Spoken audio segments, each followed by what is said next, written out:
네, 잘 오셨습니다. 오늘 우리에게 주시는 하나님의 말씀입니다. 오늘 우리가 나눌 말씀 에스라서입니다.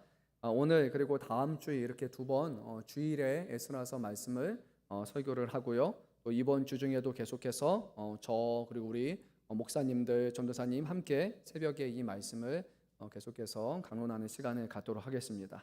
여러분들도 또 매일매일 말씀을 묵상하고 계시라고 저는 생각이 듭니다. 그래서 그 말씀을 묵상하시면서 또 개인을 향해서 주시는 말씀이 있지만 또 이렇게 강대상에서 이곳에서 말씀을 강론할 때는 개인뿐만이 아니라 교회에게 주시는 그런 하나님의 말씀이 또 있는 것 같아요. 그래서 또 사모하는 마음으로 함께 또 참여하시면 좋을 것 같습니다. 자, 말씀을 시작하면서 이런 질문을 하겠습니다. 여러분들은 어떤 목적을 가지고 하나님의 말씀을 묵상하십니까? 말씀 묵상하시죠, 여러분? 하나님의 말씀을 주야로 묵상해야 된다라고 성경은 우리에게 분명히 말씀합니다. 다시 말하면 여러분 성경 말씀, 이 말씀을 묵상하고 계시다면, 이것을 읽고 있다면 왜 읽으세요? 라는 그런 질문일 거예요. 왜 우리가 이 말씀을 읽습니까? 우리가 책을 보면요, 책을 독서를 하면 독서를 하는 이유가 분명히 있어요. 요즘에는 책을 잘 안 본다고 해요. 사람들이 영상을 더 많이 본다고 하는데 동영상이나 그런 쇼츠 같은 거를 보는데도 분명한 이유가 있을 것입니다. 저는 이유가 있어요. 보통 영상을 잘 안 봅니다. TV 안 보는데 간혹 TV 볼 때가 있어요. 좀 애매한 점심때나 저녁때 조금 뭔가 좀 허전하는 그 시간에 밥 먹으면서 잠깐 봅니다. 시간을 때우기 위해서 보통 그렇게 보는 것 같아요. 그 자리에 진득하게 앉아서 보는 경우는 제가 거의 없는 것 같습니다. 물론 요번에 이제 프로야구 마지막에 좀 보다가 제가 하나 팬이다 보니까 중간에 마지막 울분에 차서 끄긴 했지만 결과만 볼 걸 하는 그런 후회도 있었지만 아무튼 뭐 영상을 많이 보지는 않는 것 같아요. 근데 우리가 책도 보고 교양을 위해서 책도 보고 영상도 많이 봅니다. TV를 볼 것입니다. 여러분도 분명한 이유가 있을 거라고 생각이 들어요. 저처럼 뭐 밥 먹을 때 그 시간 혼자 먹기 좀 이렇게 애매한 시간에 또 시간을 때우기 위해서, 또 서로가 만나면 대화를 해야 되는데 대화의 소재가 있어야 되잖아요. 그 소재를 위해서 또 함께 보기도 하고요. 정말로 교양을 쌓기 위해서 보시는 분도 있고 재미나 자극을 위해서 보시는 분들도 있고요. 또 이런 걸 보면 나에게 어떤 동기부여가 된다, 그리고 자기 개발 위해서 한다 하고 그렇게 보시는 분들도 있을 겁니다. 분명 우리에게는 어떤 목적이 있을 겁니다. 처음에 목적이 없을 수도 있어요. 시작은 그냥 우연일 수도 있지만 우리가 그 일을 계속해서 진행하려면 그러면 분명한 목적이 있어야 합니다. 그래서 제가 여러분께 다시 묻습니다. 여러분들은 하나님의 말씀을 어떤 목적을 가지고 보고 있으십니까? 만약에 그 목적이 없다면 우리는 그 성경을 펼치지 못하게 될 거라 생각이 듭니다. 최근 저희 교회 한 장로님이 저희 그 리더 모임 중에 이런 질문을 한번 하셨습니다. 목사님, 우리 CEO들이 가장 즐겨 있는 그런 문학 장르가 무엇인지 아십니까? 라고 이렇게 물어보셨어요. 저는 좀 고민한 다음에 나름의 고민해서 이렇게 말씀드렸어요. 시집이요 라고 얘기를 했어요. 예전에 제가 어디서 봤던 것 같아요. 그 매일경제, 매경 같은 그런 잡지 보니까 CEO들이 어떤 인사이트를 얻기 위해서, 영감을 얻기 위해서 그냥 이렇게 내러티브나 그런 문학이 아니라 이게 그런 것들이 감정이나 이런 것들이 함축되어 있는 그런 시 문학 같은 거를 많이 본다라는 그런 기사가 제가 어렴풋이 기억이 나서 그래서 시집이라고 얘기를 했었는데 정답이었을까요? 아닐까요? 네, 아니더라고요. 시대가 바뀐 건지 모르겠지만 장로님이 이렇게 말씀하셨어요. 요즘에 CEO들은 뭐를 읽느냐? 바로 역사책을 많이 읽습니다 라고 얘기를 합니다. 그러니까 제가 나름 이해가 됐습니다.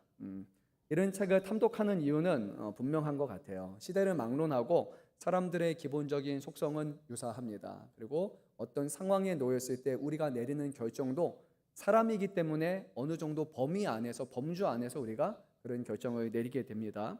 그래서 과거에 있었던 어떤 사건, 사고를 통해서, 그리고 그와 관련된 어떤 일련의 인과관계 이런 것들을 우리가 하나하나 읽다 보면은 결국 이런 상황에 이렇게 하겠구나라는 어느 정도의 예측이 가능하게 돼요. 근데 오늘 시대가 워낙 가파르게 빨리 움직이다 보니까 CEO들이 해야 되는 것이 하나가 있는데 어느 정도 미래가 어떻게 될 것이다라는 전망, 또 일종의 미래 예측을 해야 그래야 이 회사나 이런 것의 방향을 우리가 잡을 수 있게 되죠. CEO라는 자리 자체가 방향을 해야 되기 때문에 미래에 대한 어떤 예측은 불가피하다고 생각이 들어요. 그래서 역사책들을 오히려 과거로 돌아간다라고 이렇게 얘기들 합니다. 오늘 우리가 이 성경 말씀을 왜 묵상해야 될까? 제가 질문으로 시작했는데 우리가 분명히 이것을 알아야 될 것 같아서 한번 말씀드립니다. 왜 우리가 성경 말씀을 묵상해야 될까요? 하나님의 말씀이기 때문에 네, 맞죠.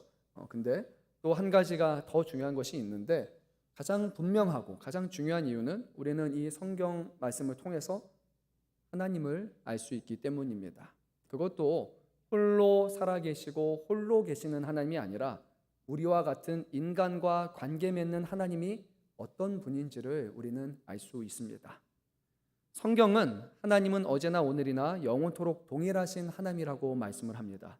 그래서 이 성경 말씀을 통해서 하나님이 인간의 반복되는 역사 가운데 우리와 어떻게 관계를 맺으셨고 어떤 성품을 갖고 계시고 어떠한 결정을 내리시고 우리가 이 성경의 말씀을 통해서 하나님이 어떤 분인지를 우리가 어렴풋이나마 알 수 있습니다.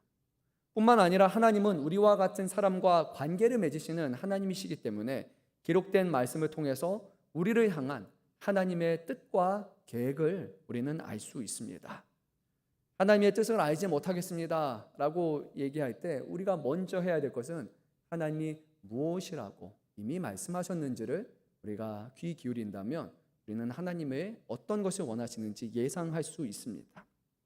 성경은 하나님께서 왜 우리를 죄에서 구원하셨는지, 왜 우리를 하나님의 백성이요 자녀로 삼으셨는지, 그리고 그의 백성이요 자녀된 우리들에게 무엇을 베푸시고 또 무엇을 요구하시고 기대하시는지에 대해서도 아주 분명하게 우리에게 말씀하십니다. 그래서 우리는 이 기록된 하나님의 말씀을 통해서 오늘 살아가는 우리에게 바로 하나님의 어떤 분이시고 또 오늘 우리가 어떻게 살아가야 할지를 말씀을 통해서 알 수 있는 겁니다. 하나님께서는 그의 보내신 성령을 통하여서 우리를 조명하여 주셔서 이 말씀이 과거의 고대 문헌이 아니라 오늘 우리의 마음을 감동시키고 오늘 우리가 어떤 결정을 무엇을 바라보며 살아야 될지를 지금도 말씀하신다는 거예요. 놀랍게도 성경은 이렇게 말씀합니다. 하나님이 세상을 창조하실 때 말씀으로 창조하셨다고 합니다. 그리고 하나님은 말씀을 통해서 우리 사람들에게 자신의 뜻을 분명하게 밝히신다고 증거합니다. 뿐만 아니라 하나님의 아들 되시는 예수 그리스도께서는 말씀이 육신이 되어서 이 땅에 오셨고 그 말씀이 우리 가운데 거하셨다라고 말씀하시고 더 나아가서 그 말씀 되시는 주님이 우리와 영원토록 함께 하신다고 말씀합니다. 놀랍게도 하나님은 우리에게 말씀하시고 또 말씀하시고 말씀하신다는 거예요. 그래서 우리는 이 말씀을 들을 때 목사님이 뭐라고 말씀하신가 보다라고 생각하는 것이 아니라 과연 이 말씀을 통해서 하나님이 어떤 분이신지 어떻게 일하시는지 또 무엇을 약속하고 계신지 또 무엇을 기대하시는지를 우리는 염두에 두면서 이 말씀을 묵상해야 하는 것입니다. 그래서 오늘 이 시간에 우리가 하나님의 말씀을 다시 듣기 원합니다. 말씀을 통해서 하나님이 어떤 분이신지 하나님이 살아계신 분이라는 것을 하나님이 역사하고 계신다는 것을 다시 한번 우리가 깨닫고 그 하나님을 영원히 신뢰하며 하나님의 거룩하신 뜻 가운데 살아가겠노라. 오늘도 주님 앞에 결단하고 다짐하는 우리 모두가 되기를 간절히 소망합니다. 오늘 우리가 나눌 말씀 에스라서입니다. 에스라서 우리가 구약에 있는 성경들은 잘 보지 않는데 그 중에 하나가 또 에스라서인 것 같아요. 그래서 오늘 간단하게 에스라서를 한번 말씀드리면은 크게 두 개로 구분할 수 있습니다. 1장에서 6장 그리고 7장에서 10장까지가 되는데요. 1장에서 6장까지의 내용은 70년의 바벨론 포로 생활이 드디어 끝나서 이제 귀환을 합니다. 근데 귀환한 목적이 있어요. 무너진 성전을 다시 재건하는 것입니다.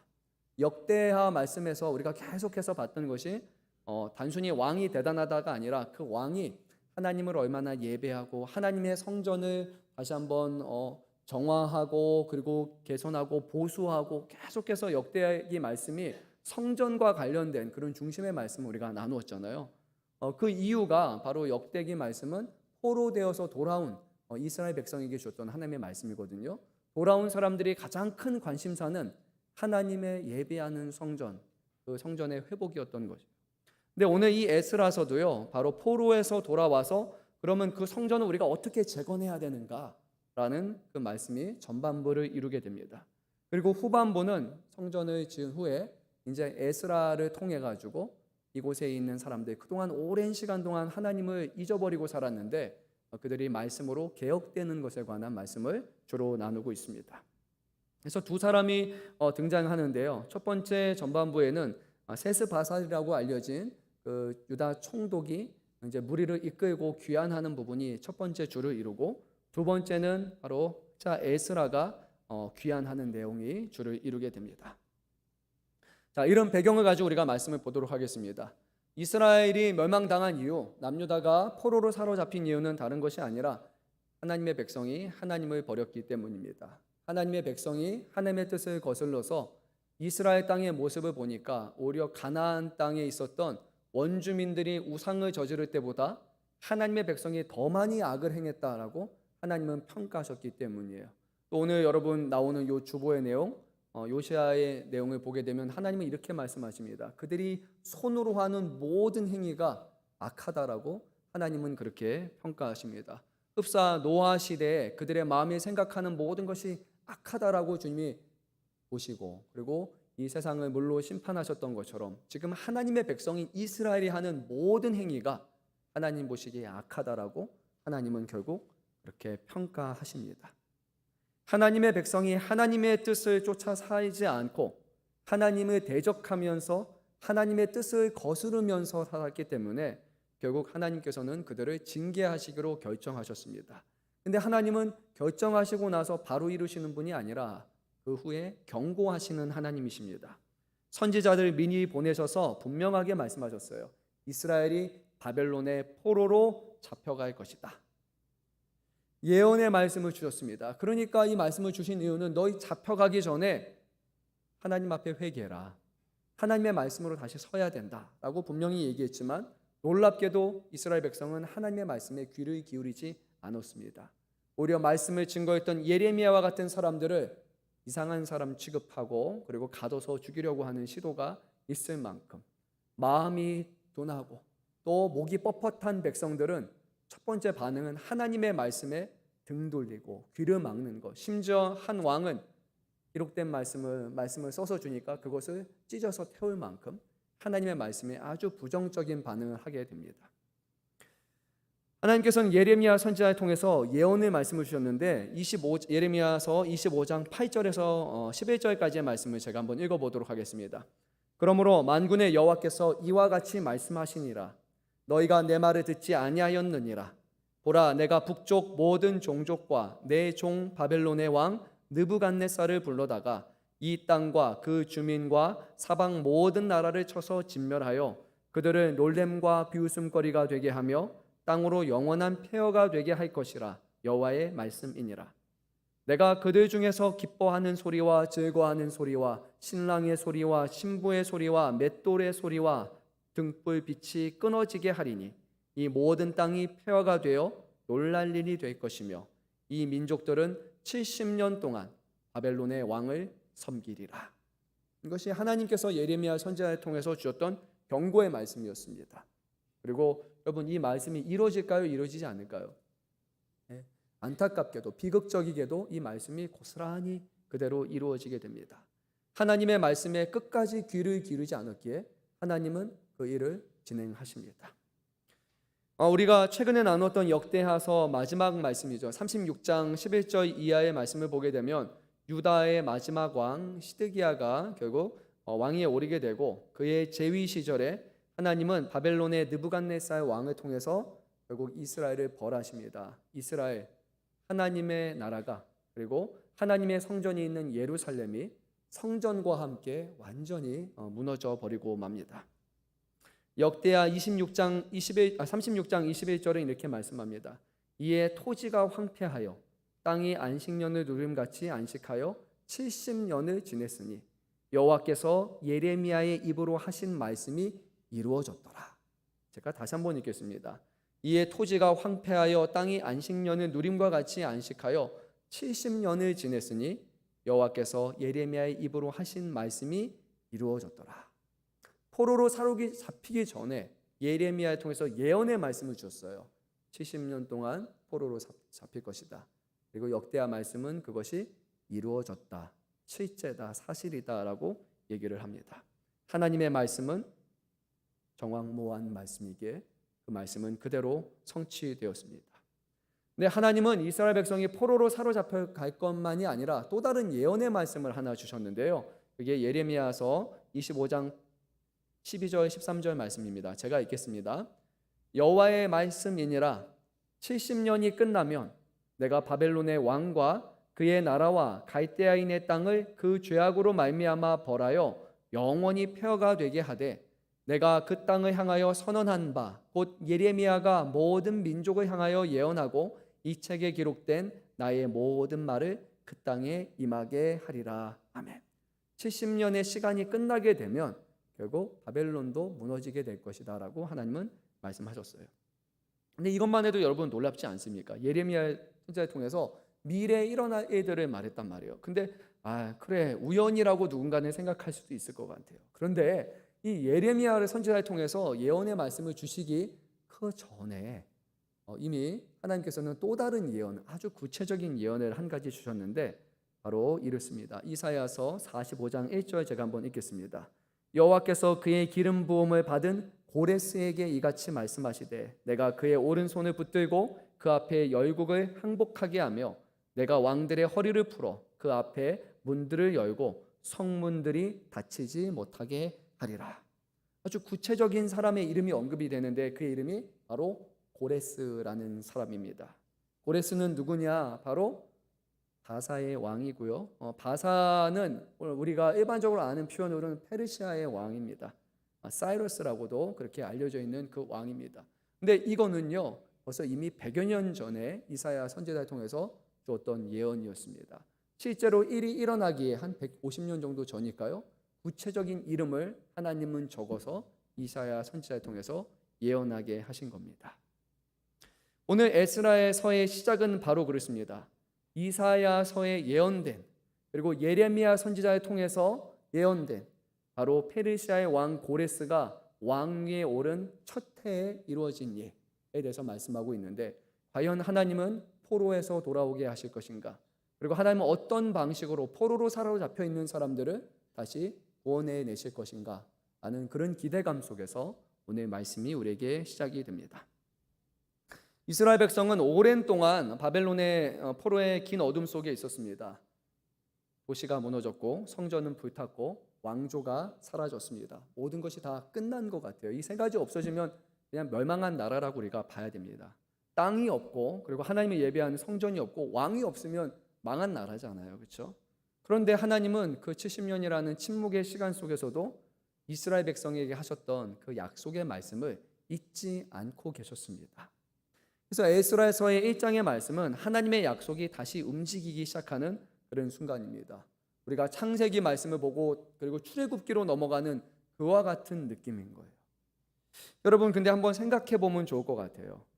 지금 이스라엘이 다시 포로에서 사로잡혀서 내려와야 되는데 우리가 이것을 회복이라고 말한다면 과연 어떻게 이 회복이 이루어질 수 있을까요? 아시는 분은 좀 알겠지만 고레스 왕이 결국에 풀어주게 되고 돌아가게 하죠. 그리고 또 그거에 같이 반응했던 백성들이 몇몇 사람들이 또 내려온 것도 됩니다. 그래서 그렇게 보게 되면 고레스 왕이 이 일을 이룬 것처럼 또 이 일에 순종한 사람들의 결단인 것처럼 보이게 되지만 오늘 성경은 우리에게 이렇게 말씀하는데 여호와께서 바사 왕 고레스의 마음을 감동시키매라고 말씀을 합니다. 하나님께서 사람의 마음을 감동시켜서 하나님의 일을 이루신다라는 말씀입니다. 이 한 문장이 우리의 모든 역사의 방향을 바꾸는 거예요. 하나님은 상황을 바꾸시기 전에 먼저 사람들을 움직이십니다. 그리고 나서 그 사람들의 마음을 통해서 약속하신 말씀을 이루신다는 겁니다. 그래서 오늘 우리의 삶의 회복, 교회의 부흥, 그리고 다른 어떤 요인보다 바로 이 마음을 움직이시는 하나님으로부터 시작된다는 것을 우리가 분명히 기억해야 됩니다. 교회에서 보면 사람이 일하는 것 같아요. 사람이 다 하는 것 같지만 사람들의 마음을 움직여서 순종하게 하시고 이를 이루시는 분이 하나님이라는 사실을 우리는 결코 놓쳐서는 안 됩니다. 그래서 표면적인 것을 바라보는 것이 아니라 우리가 구하고 바라봐야 될 분은 그 모든 역사 속에서 모든 마음을 감동시키고 일하시는 하나님이심을 기억해야 합니다. 오늘 이 말씀을 통해서 하나님께서 우리의 마음을 다시 한번 일으켜 주시고 우리 안에 혹여라도 식어버린 신앙과 예배의 자리가 있다면 우리의 마음을 변화시켜서 새롭게 하여 주시기를 바랍니다. 자, 우리 한번 1절 말씀을 우리 다시 한번 읽도록 하겠습니다. 바사왕 고레스 원년에 여호와께서 예레미야의 입을 통하여 하신 말씀을 이루게 하시려고 바사왕 고레스의 마음을 감동시키심에 그가 온 나라에 공포도 하고 조서도 내려 아멘. 네, 오늘 말씀의 1절 시작이 이렇게 됩니다. 여호와께서 예레미야의 입으로 하신 말씀을 이루게 하시려고 아멘. 여기서 이루게 하시려라는 그런 단어는 히브리어로는 네칼롯이라고 하는데 그것은 완성하시기 위해 또는 끝까지 이루시기 위해라는 그런 의미를 갖고 있습니다. 하나님께서 이루신다라는 것은 반드시 성취하신다는 거예요. 사람의 실패에도 불구하고 하나님은 그 내뱉으신 말씀을 끝까지 이루시는 분이에요. 또 성경은 우리에게 분명히 말씀합니다. 풀은 마르고 꽃은 시드나 주의 말씀은 영원하다. 또 우리 이 땅에 오신 예수님께서 하나님의 말씀은 1.1획도 더하거나 감할 수 없다라고 말씀하셨고 이 땅에 하나님의 아들로 오신 예수님의 삶에 대해서 복음서는 뭐라고 말하냐면 성경의 예언을 응하게 하시려고 성경의 말씀을 이루시기 위해서 이 땅에 오신 것도 그리고 십자가에서 죽으신 것조차도 성경의 말씀을 이루기 위함이다라고 우리에게 증거하고 있습니다. 즉 사람은 실패해도 하나님은 그 말씀을 끝까지 이루시는 분이라는 거예요. 예레미야 선지자를 통해서 70년 전에 예언을 하게 하셨습니다. 70년이 차면 하나님께서 너희를 돌아오게 하실 것이다. 근데 이 70년이라는 시간이요 얼마나 긴 시간입니까? 한 세대가 지나가는 시간이에요. 70년이라면 이미 바벨론에 잡혀있는 사람들이 뿌리를 내리고 거기서 가정을 세우고 자녀들이 이제 자라서 성인이 될 수 있는 정착해서 살아갈 수 있는 그런 시간입니다. 70년의 시간이 얼마나 길었든지 거기 가서 시집 장가 가고 하라고 하실 만큼 정착하라고 할 만큼 긴 시간이라는 거예요. 근데 이 기나긴 70년이라는 시간 동안 어쩌면 하나님의 백성은 하나님을 잊어버렸을 수도 있습니다. 하나님을 예배할 수 있는 성전이 없었기 때문이고 매 순간마다 하나님의 말씀이 더 이상 선포되지 않았기 때문이에요. 이방 땅에 이방신을 섬기는 그 나라와 환경에 있었기 때문이에요. 그런데 놀랍게도요 세월이 흘러 백성은 잊었을지 몰라도 하나님은 그의 백성을 단 한 번도 잊지 않으셨습니다.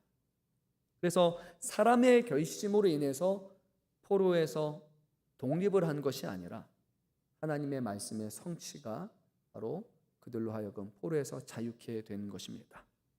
우리가 말씀을 통해 기억해야 될 것이 있습니다. 하나님은요 결코 허투루 하시는 말씀이 없으십니다. 하나님은 내뱉으신 말씀을 모두 기억하시고 그 모든 일들을 하나하나 다 이루신다라는 것을 우리가 기억해야 돼요. 그래서 우리가 이 성경 말씀을 보면서 분명히 배워야 하는 것이 있습니다. 하나님의 말씀은 우리의 현실과 현실의 상황보다 더 크시다는 거예요. 그래서 성경이 말씀하시는 믿음은 우리의 어떤 감정을 뜻하는 것이 아니라 우리 스스로가 내가 믿습니다라고 얘기하는 것이 아니라 보이는 현실보다 더 크신 그리고 일하시는 하나님의 말씀과 그 약속을 붙드는 것이 믿음인 거예요. 믿음은 그 대상이 내가 아니라 하나님이라는 것을 그 말씀이라는 것을 기억해야 돼요. 우리 안에 해결되지 않은 문제들이 있잖아요. 아직 응답되지 않고 쌓여만 가는 그런 기도도 있을 겁니다. 끝나지 않은 고난들이 있습니다. 그때마다 우리가 기억해야 되는 거예요. 분명히 현 상황은 우리 앞에 보이는 상황은 그렇지만 하나님이 우리를 사랑하시고 우리와 영원토록 함께 하신다라고 말씀하시기에 우리는 그 상황 가운데서도 믿음을 잃지 않는 것입니다. 하나님이 어떤 분이신지를 알 때 그분의 성품을 알 때 우리는 그분의 약속을 신뢰할 수 있고 그리고 그 믿음으로 우리는 살아가는 거예요. 하나님은요 때로는 우리의 기준으로 볼 때 느리신 것 같아요. 그리고 주무시는 것 같아요. 더디신 것 같아요. 그런데요 하나님은 느리신 것이 아니라 하나님은 정확하신 것입니다. 하나님은 약속하신 모든 것들을 가장 정확한 시간에 가장 완전하신 방법으로 이루시는 하나님이시라는 것을 우리가 기억해야 합니다. 하나님은 근데 우리가 하나님의 일하실 때 일하시는 방법을 보게 되면 하나님은 사람의 마음을 움직여서 그 일에 일하게 하십니다. 그래서 오늘 본문 말씀 보면 이런 표현이 반복이 됩니다. 1절 말씀에 여호와께서 고레스의 마음을 어떻게 하셨다고 얘기합니까? 감동시키시매라고 합니다. 근데 5절 말씀으로 쭉 내려가 보세요. 거기에 또 이스라엘 백성을 향해서 뭐라고 말하고 있습니까? 그 마음이 하나님께 감동을 받고라고 그렇게 얘기를 합니다. 오늘 1장에 하나님이 일하시는 방법이 바로 사람들을 감동시키셔서 감동을 받게 하셔서 일하신다고 우리에게 전하고 있어요. 감동이라는 그런 표현은 원래는 이런 표현이에요.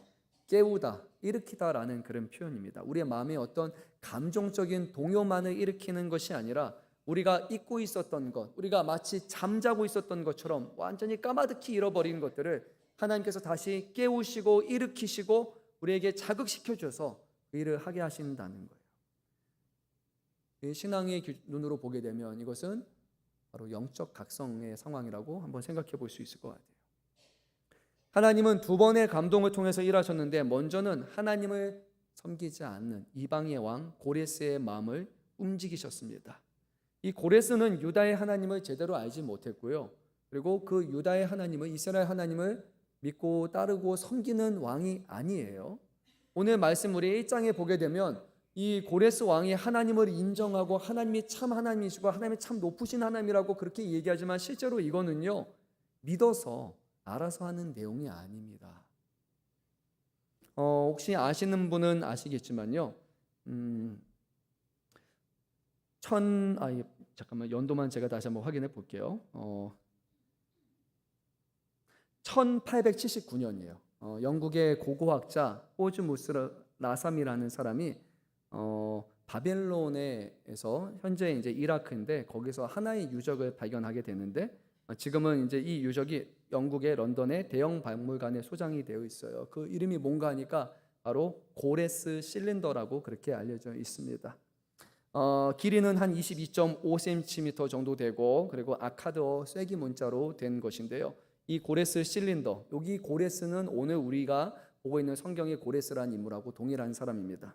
이 고레스의 실린더는 약 45줄로 되어 있고 그 내용이 크게 세 부분으로 나눠지게 되는데요.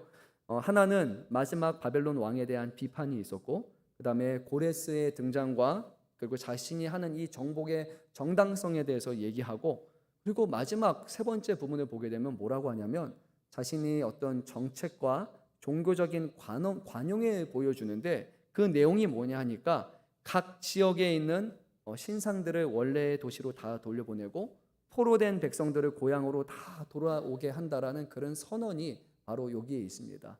그러니까 고레스가 하는 게 정말로 하나님을 믿어서가 아니라 그때 모두 포로된 모든 나라의 백성들에게 다 너희의 땅으로 돌아가라. 너희가 섬기고 싶은 너희의 신을 마음껏 섬기다라는 그 선언이 들어갑니다. 그리고 실제로 고레스가 섬기던 신은 누구냐? 마르둑이라는 그런 신을 섬기고 그 마르기다라는 그 신이 의로운 통치자를 찾다가 바로 자기를 선택했다라는 그 내용이 그 안에 기록이 되어 있습니다. 그리고 자신을 온 세상의 왕으로 소개하면서 자기가 신의 인도하심을 받는 그런 사람이다라고 얘기하며 자기 자신을 정당하는 것을 보게 돼요. 그러니까 이 고레스는 정말로 하나님을 믿고 하나님을 섬겼던 사람이 아닙니다. 그런데 이스라엘 백성에게 관용 정책을 베풀어 주는 거예요. 그의 마음에 환심을 사기 위한 것입니다. 이와 비슷한 것이 우리 예수님 시대에도 있습니다. 바로 전에 보게 되면 하나님의 성전이 예수님 시대에 너무나 멋있게 지어집니다. 예루살렘의 총 면적의 6분의 1에 해당할 정도로 큰 성전이 지어지고요. 예수님의 제자들도 보고 저 성전의 저 아름다움을 보십시오라고 예수님께 할 만큼 너무 멋진 성전인데 정말로 돌을 하나를 깎았는데 한 4m, 5m 되는 돌을 하나로 깎아가지고 그것을 성전 기둥으로 만든 만큼 너무 멋진 성전이 지어져요. 근데 그 왕은요, 헤롯은 하나님을 경외하는 왕이 아니에요. 근데 사람들의 마음과 환심을 사기 위해서 이런 일들을 언제든지 할 수 있습니다. 저도 이제 담임 목회자다 보니까 이 교회 이 지역에 있는 교구라는 데서 이제 활동을 하면서 이제 사람들을 만나는데 그 중에 정치인들을 만나죠. 저희도 교구 협의라고 해서 이 구에서 일하는 구의원들, 구의장 해가지고 이런저런 얘기를 나누고 만나게 됩니다. 그런데 다 오면은 뭐 목사님 기도해 주세요라고도 하고요. 그리고 막 이렇게 같이 목회자들이 있는 데서 얘기를 잘 들어줘요. 근데 그분들이 하나님을 신실하게 섬겨서가 아니죠. 이유는 하나예요. 뭐겠습니까? 표심이죠. 표 때문에 만난단 말이에요. 사람들의 마음과 환심을 얻기 위해서 정치인들과 그런 사람들은 할 수 있어요. 근데 오늘 고레스도요, 정말로 하나님의 경외해서가 아니라 어쩌면 사람들의 환심을 사기 위해서 종교 친화적인 정책을 펼쳤을 뿐입니다. 근데 놀랍게도 하나님의 일하심은 하나님을 경외하지 않는 사람들을 통하여서도 하나님의 애들을 이루어 가신다는 거예요. 그래서 우리는 이렇게 생각해서는 안 돼요. 꼭 예수 믿는 사람들이 높은 자리에 있어서 예수 믿는 사람들이 어떤 사람이 되어야지만 일이 이루어진다. 여러분, 그렇지 않습니다. 하나님은 하나님의 마음을 두지 않는 사람들을 통해서도 하나님의 일을 이루시는 하나님이라는 것을 우리가 보게 돼요. 어쩌면 예수님을 잘 믿는다는 것이 우리에게는 그 사람에 대해서 투표를 해줘야 된다라는 그런 하나의 이유가 되지만, 제가 보니까 우리 뭐 대한민국이나 어디 가도요, 예수 믿는 사람이 정치인이 된다고 해서 그 종교적인 색채를 공개적으로 띠지 못합니다. 그 공직이라는 자체가 그래요. 교회에 다니는 뭐 어떤 분이 되셔도 불교 거기 가서도 인사하셔야 되고 저기 가서도 인사하셔야 되고 다 해야 되는 거예요. 그래서 우리가 그 자리에 있는 어떤 신실한 믿음의 정치인들을 바라보는 게 아니라 우리는 신실하지 않고 하나님을 믿지 않는 사람이라 할지라도 그 사람을 통해서 하나님의 의들을 이루시는 역사의 주관자가 되시는 하나님만을 신뢰해야 됨을 우리가 보게 됩니다. 근데 오늘 하나님께서는 놀랍게 이 고레스라는 사람의 마음에 감동을 주셔서 평소에 하지 않을 법한 선택을 그가 합니다. 바벨론의 어떤 왕도 하지 않았던 종교 친화적인 정책을 펼치게 됩니다. 근데 그것 한 가지만은 아니라 오늘 이 하나님께서는 하나님의 백성의 마음에도 감동을 주시는데요. 5절 말씀 우리 한번 읽어보도록 하겠습니다. 이에 유다와 베냐민 족장들과 제사장들과 레위 사람들과 그 마음이 하나님께 감동을 받고 올라가서 예루살렘의 여호와의 성전을 건축하고자 하는 자가 다 일어나니. 아멘.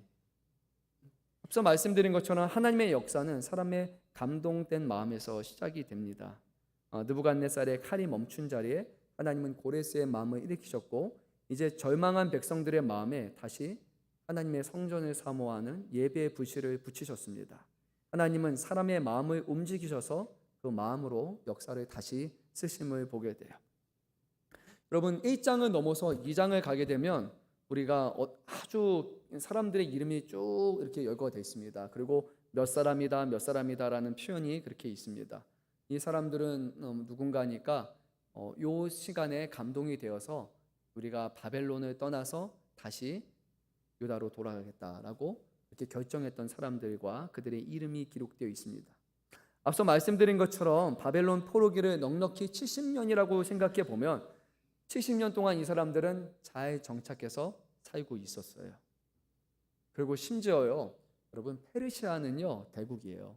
모든 것이 선진 문명을 누리며 살아가요. 근데 이스라엘은 역사 속에서 우리 믿는 사람들이나 알지, 세계 역사 속에서 별로 흔적조차 없는 그런 작은 나라란 말이에요. 근데 그 작은 나라, 속국인데 심지어 멸망한 나라예요. 왕도 없고 땅도 다 펴간 나라예요. 그런 나라에 돌아간다라는 게 얼마나 큰 선택인지를 우리가 생각해야 됩니다. 진짜 요즘에 세계에서 강국을 뽑자면 미국이잖아요. 근데 미국에 살다가 어딘지도 모르는 지도에 조그맣게 점 하나 찍혀 있는 그런 다 망한, 아니면 섬나라 같은 데 가서 여기가 우리의 고향이니까 우리의 모든 터전을 다 버리고 내가 아들 자손 다 데리고 거기 가서 살겠다. 여러분, 그런 일들은 쉽게 일어나는 게 아니에요. 그래서 2장 말씀을 보게 되면 그래요, 내가 돌아가겠습니다라고 그렇게 결정하는 사람들의 숫자가 마지막에 이렇게 탁 총합이 찍혀 있습니다. 우리 2장 넘어가서 2장 64절 말씀 한번 찾아서 우리 같이 읽도록 하겠습니다. 에스라서 2장 64절 말씀, 우리 한 목소리로 같이 읽겠습니다. 온 회중의 합계가 42,360명이요.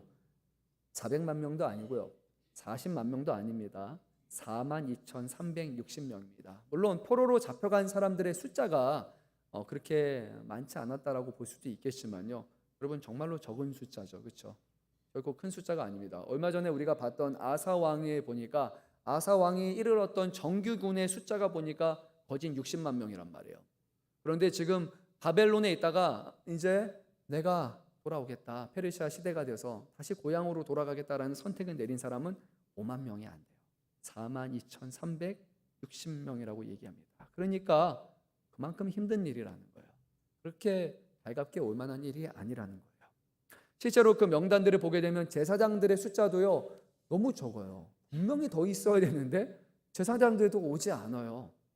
하나님을 예배해야 되는 사람들도 오지 않는 만큼 그렇게 힘든 결정이라는 겁니다. 그런데 이러한 사람들이 이런 희생을 치를 수 있는 이유가 뭐냐? 오늘 성경은 분명히 이렇게 말해요. 하나님이 그의 마음을 감동시키셨다라고 얘기합니다. 그들의 영을 일깨워 주셨다라고 얘기를 합니다. 사랑하는 성도 여러분, 우리의 회복은요 환경이 바뀔 때 일어나는 것이 아닙니다. 놀랍게도요 우리의 마음이 깨어날 때, 하나님께서 우리의 마음에 감동을 주실 때, 그럴 때 모든 것이 변하기 시작을 하는 거예요. 우리의 가정이 변하는 것, 상황이 좋아지면요 여러분 그렇지 않아요. 교회가 좋아지면요, 나라가 좋아지면 모든 게 다 문제가 해결되고 나면 그러면 다 될 거냐? 여러분 그렇지 않습니다. 하나님의 마음에 주시는 말씀에 감동이 된 사람들이 그 환경을 이겨내고 그 상황을 초월해서 하나님의 애들을 이뤄간다는 거예요. 하나님은 오늘도 우리에게 동일하게 물으시는 거예요. 바벨론에 잡혀있던 포로들뿐만이 아니라 지금도 하나님 앞에 어떤 사람이 지금 하나님의 애들을 감당하느냐? 주의 말씀에 듣고 마음에 감동이 되는 사람들이 바로 하나님의 애들을 한다라고 그렇게 말씀을 합니다. 사랑하는 성도 여러분, 이 아침에요 저는 우리가 듣는 이 말씀이 우리에게 감동으로 임하시기를 간절히 소망합니다. 그냥 목회자가 얘기해서가 아니라 하나님이 이 말씀에 귀 기울일 때 그 말씀은 살아있어서 생명력이 있어서 그 말씀을 통해 성령이 우리의 깨닫게 하시고 우리를 조명하게 하여 주시고 말씀을 통해서 하나님의 뜻을 알게 하시고 하나님의 마음을 헤아리게 하시고 그래서 그 마음이 하나님의 마음으로 시작해서 우리의 마음으로 다가와서 그 말씀에 내가 살아가겠다고 결단을 내릴 수 있기를 바랍니다. 제가 부탁드려요. 조금 더워서 그런데 혹시 히터 조금만 꺼주실 수 있습니까? 예, 제가 이쪽에 앞에 더워서 조금만 조절해 주시면 감사하겠습니다. 자, 오늘 우리 한번 말씀 읽어보도록 하겠습니다. 7절 말씀 한 목소리로 읽도록 하겠습니다. 고레스 왕이 또 여호와의 성전 그릇을 꺼내니 옛적에 느부갓네살이 예루살렘에서 옮겨다가 자신의 신들의 신당에 두었던 것이라. 아멘. 하나님은요 아주 작은 것까지도 회복하시는데 그 작은 것이 하나님만이 하실 수 있는 것을 하나님이 회복해 주십니다. 오늘 우리가 읽었던 이 말씀은 뭐냐면 원래 이 이스라엘 땅에서 하나님을 예배할 때 필요했던 그런 성전의 기물들이 있어요. 아무 대접이나 아무 그릇이나 아무 향로에 하나님을 어떤 예들을 할 수 있는 것이 아니었어요. 금 그리고 은, 향로 구별된 것, 하나님을 예배하기 위해서 구체적으로 만들어진 것이 있단 말이에요. 그런데 이게 남유다가 멸망하면서 성전에 있는 기물들을 바벨론에서 다 가져갔고 그리고 이걸 팔아버리지 않고 한쪽에 그냥 다 보관하고 있었던 거예요. 근데 이 고레스가 그 기물들을 다 꺼내면서 너희가 하나님을 예배해야 되니까 이것도 다 가지고 가서 이 그릇들을 사용하라라고 이렇게 얘기하게 됩니다. 놀랍게도요 하나님을 예배하는 백성들이 무엇이 필요한지를 알고 계셨고 더 나아가서 필요한데 이스라엘 백성들이 스스로 구할 수 없는 것을 하나님이 보관하고 그것을 준비해 주심을 보게 돼요. 이스라엘 백성이 와서 다시 성전을 재건할 수는 있지만요 그들에게 전문 인력이 있어야 하지만 성전에 하나님 앞에 드릴 수 있는 기물들을 하나하나 준비할 수 있어요. 그런데 이미 70년이라는 시간 동안 제사가 멈춰 있었기 때문에 어떤 것을 만들어야 되는지, 제사가 무엇인지, 어떤 그릇을 사용해야 되는지 이들은 알 턱이 없는 상황이었어요. 근데 그것은 하나님의 영역이었고 하나님이 예비하시고 준비하셨다는 거예요. 하나님은요 계획 없이 일하시는 분이 결코 아닙니다. 하나님은 우발적으로 그때그때 우리에게 맞춰서 일하시는 분이 결코 아니에요. 뿐만 아니라 하나님은 이래라라고 말하고 희생만을 강요하시는 분은 더더욱 아니십니다. 하나님이 하시는 게 있고 하나님이 하지 않는 것이 분명해요. 하나님은요, 우리가 할 수 없는 것들을 준비하신다. 우리의 힘으로, 우리의 능력으로 전혀 할 수 없는 것들을 하나님은 준비시키는 여호와 일의 하나님임을 우리가 압니다. 이 땅에 오신 예수님을 통해서 우리의 죄를 사해 주시는 것, 여러분 아무도 할 수 없는 거예요. 오직 하나님만이 하실 수 있는 일이었기에 하나님이 그 일을 행하신 것입니다. 우리 안에 성령을 부어주신 것, 하나님만이 하실 수 있는 것이기에 우리에게 하시는 거예요. 그리고 하나님은요, 우리의 마음을 감동시켜서 우리가 할 수 있는 것을 우리에게 하라라고 말씀하십니다. 근데 우리가 종종 함정에 빠질 때가 있어요. 하나님이 하실 수 있는 것, 하나님이 하시는 것과 내가 해야 되는 것이 있는데, 내가 할 수 있는 것, 내가 해야 되는 것을 하나님 맡깁니다. 하나님 다 해주세요 라고 하는 거예요. 하나님이 하시고 하나님이 이루시는 일들을 이해하지 못하는 사람들의 반응. 하나님은 우리에게 감동을 주시고 하나님은 우리에게 할 수 있는 힘과 능력을 주시는데, 우리가 그 일을 하고 싶지 않아서 그 일을 하나님께 떠넘기는 일들이 우리에게 있다라는 거예요. 여러분, 이건 정말로 어리석은 일이에요. 하나님이 하실 수 있는 것을 하시게 하셔야 되는 거예요. 우리는 우리가 할 수 있는 것을 감당할 수 있는 힘과 능력을 달라고 하나님 앞에 기도해야 되는 거예요. 성경은 분명히 말씀하시잖아요. 내게 능력 주시는 자 안에서 모든 것을 할 수 있느냐. 우리 주님은 할 수 있거든이 무슨 말이냐. 믿는 자에게 능치 못함이 없으리라 라고 말씀하시고, 또 하나님의 자녀는요, 감당할 수 있을 만한 시험을 주신다고 말씀해요. 성경은 끊임없이 말씀합니다. 하나님이 함께 하시니까, 내가 너의 힘과 능력이니까, 너를 도와줄 것이니까 너는 나를 믿고 그 일을 행하라 라고 말씀하셨어요. 이 땅에 오신 제자들에게도 동일하게 말씀하셨습니다. 치유할 수 있는 능력을 주시고 복음을 가르쳐 주신 다음에 너희들이 가서 복음을 전하라라고 얘기하셨어요.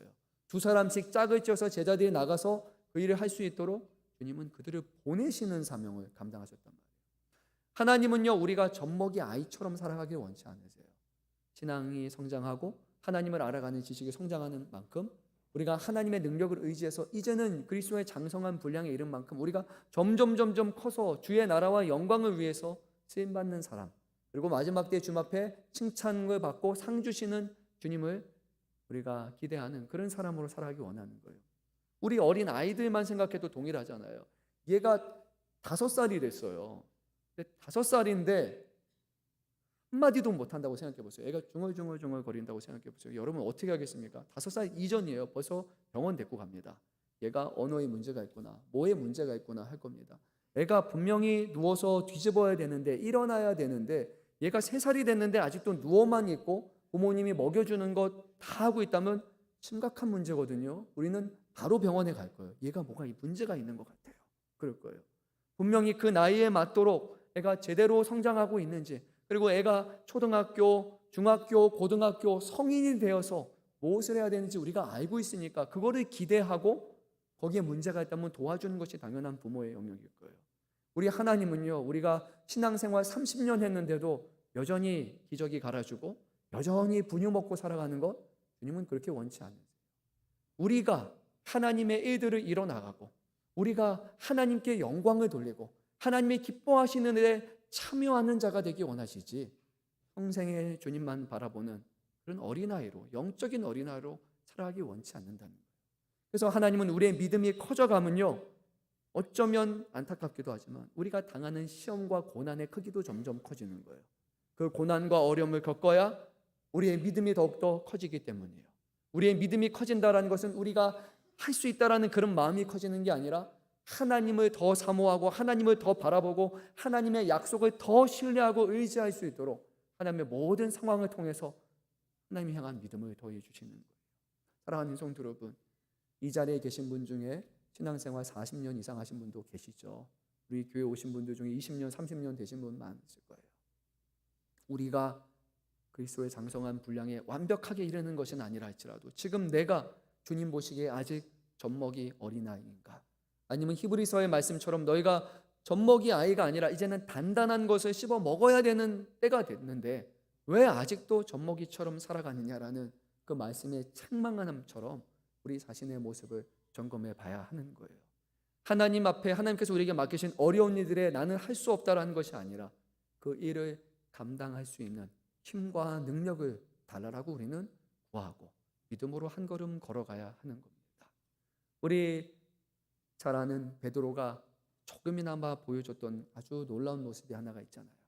우리 예수님이 무리를 걸어오시니까 베드로가 어떤 행동을 합니까? 예수님이 걸으시면 나도 할 수 있을 거라고 그렇게 합니다. 베드로 같은 사람이 없어요. 어떻게 사람이 무리를 걷습니까? 그거는 하나님이신가 예수님만이 하는 거잖아요. 근데 베드로는요, 놀랍게도요, 자기가 무리를 걸어가려고 해요.